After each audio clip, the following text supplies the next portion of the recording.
আসসালামু আলাইকুম বন্ধুরা, সবাই কেমন আছো? তো এখানে দেখতে পাচ্ছ গরুর মাংস একদম ছোট ছোট পিস করে রান্না করছি, কারণ এগুলো দিয়ে আজকে আমি চটপটি রান্না করব।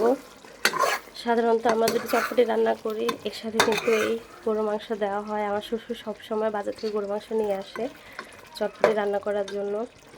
তো এখানে প্রথম মাংসটা আগে কষিয়ে নিচ্ছি। আর এই তো এখানে চটপটের ডালগুলো সুন্দর করে ধুয়ে আনছি। এগুলো ভিজানো লাগে নাই, এরকম ভিজা ভিজাই আনছে বাজার থেকে। তো আমি সুন্দর করে ধুয়ে রাখছি। তো আজকে সকাল থেকে শরীরটা খুব অসুস্থ, তো তোমাদের সাথে রান্নার কোনো ভিডিও শেয়ার করতে পারিনি। আর কি কি রান্না করেছে সেটাই দেখাই। আজকে সব কিছু আমার শাশুড়ি রান্না করছে। এখানে আছে এই তো বেগুন দিয়ে সিমের বিচি তরকারি।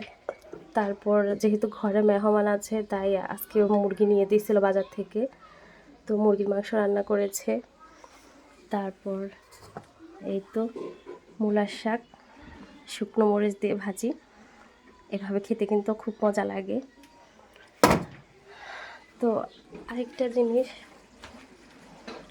এই তো তেলাপিয়া মাছও রান্না করছে সাথে। তো কিছুই রান্না করতে পারিনি, অনেক অসুস্থ ছিলাম, এখনও ভাত খাইনি, ভাত খাবো। শরীরটা খুব খারাপ সকাল থেকে, সবাই দোয়া করবেন। আর এই তো চটপটিটা রান্না করছি, ইনশাল্লাহ শেয়ার করবো চটপটি রান্নাটা। তো সাধারণত গরু মাংস যেভাবে রান্না করি ঠিক সেইভাবে মশলা দিয়ে আমি বসিয়ে দিচ্ছি। চটপটির মশলা আনতে ভুলে গেছে, তো আজকে চটপটির মশলা ছাড়াই রান্না করব। তো সবাই ভালো থাকো, আল্লাহ হাফেজ।